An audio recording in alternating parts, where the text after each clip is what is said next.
On va démonter les boulons de fixation de l'ensemble. On trouve deux parties, une partie électrique, moteur électrique, et une partie mécanique du compresseur.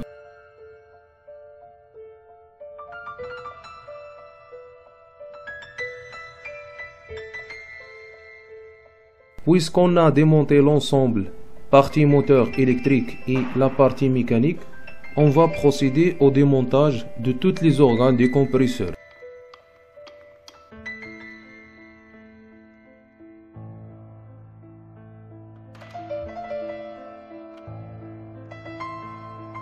On va démonter les boulons de fixation de la culasse.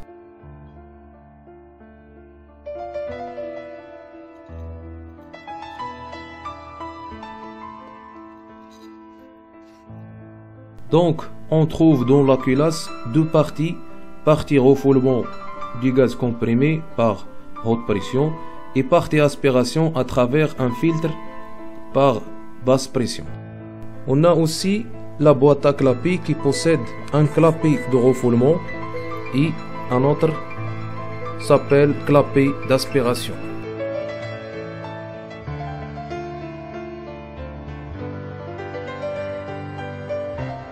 Puis, on va démonter les boulons de fixation du cylindre.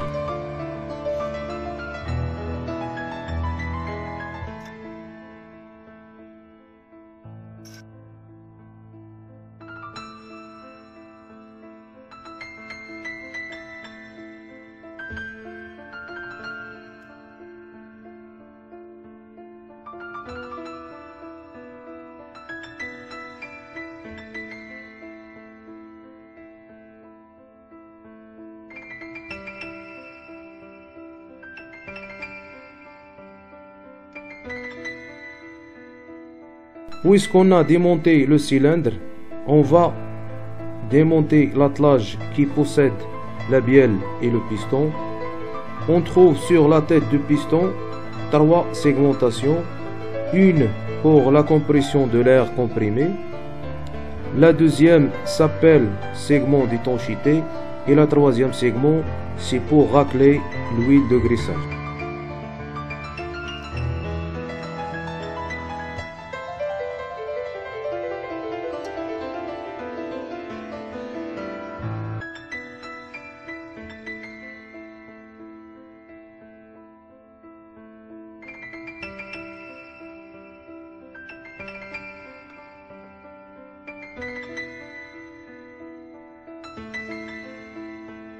À l'intérieur du carter, on trouve le velbrocan qui est fixé solidairement avec l'arbre d'entraînement des moteurs électriques.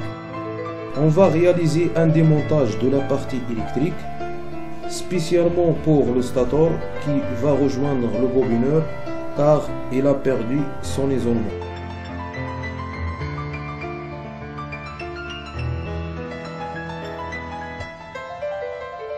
On envisage que les enroulements du stator ont subi un échauffement du conducteur.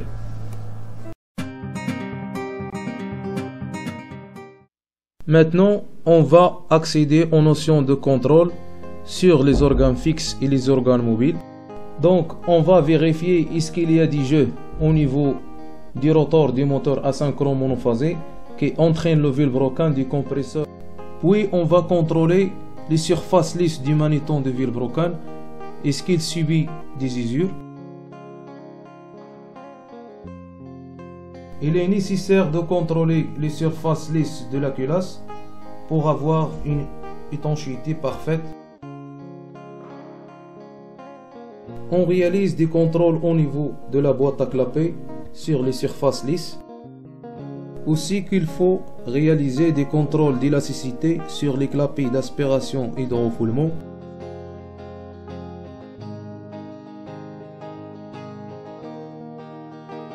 On va réaliser des contrôles sur les surfaces lisses et sur l'alisage du cylindre.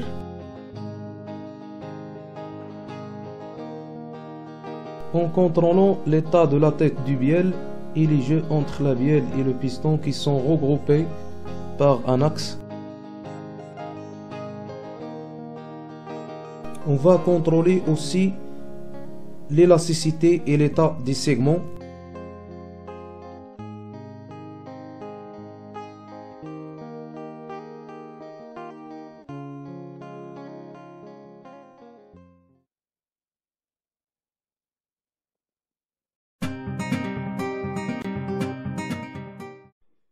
Alors, on a arrivé au nettoyage des organes principaux de la partie mécanique du compresseur.